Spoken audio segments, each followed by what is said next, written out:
Yesterday marked a very special day. It was the 1-year anniversary of the day I became a nerdfighter. In a word I completely made up, I'm calling it my Nerdfightersary. Becoming a nerdfighter was one of the best decisions I've ever made in my life. I started by subscribing to the Vlogbrothers and buying Looking for Alaska. Since I became a nerdfighter, so many things have changed. I've met tons of great people, I have lots of great new interests, I've gotten into so much more music. One of the biggest changes I've noticed is the amount of reading that I've done in the past year. Looking for Alaska was so good that when I finished reading it, I never wanted to stop reading at all. In the past year, I have read more books than I have in the previous 10 years of my life combined. Here are all the books that I've read in the last year. Fight Club, Looking for Alaska, twice. An Abundance of Catherines, Paper Towns, twice. Let It Snow, YouTube, An Insider's Guide to Climbing the Charts. The Tales of Beetle the Bard, a second read of Catcher in the Rye. King Dork, My Brother's Keeper, Slaughterhouse 5, I Want to Be Your Joey Ramone, Ballads of Suburbia, Geektastic, Stories from the Nerd Herd, The Hunger Games, a reread of all 7 Harry Potters, Star Wars Shadows of the Empire, and I'm currently halfway through Sweet Scarlet. Not to mention the last 4 Harry Potter books are pretty much 2 books apiece.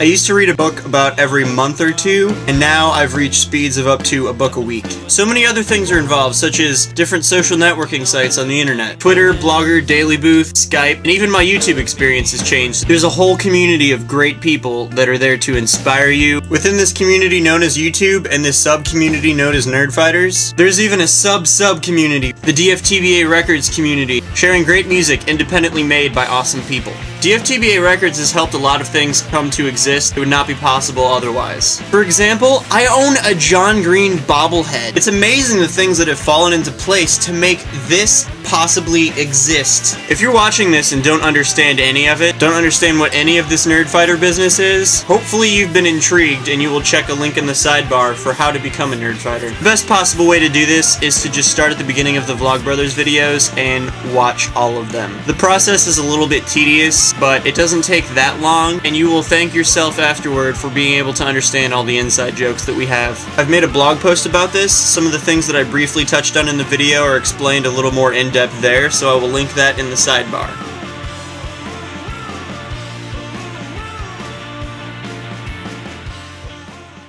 I just remembered that I never choreographed my own happy dance. I need to work on that.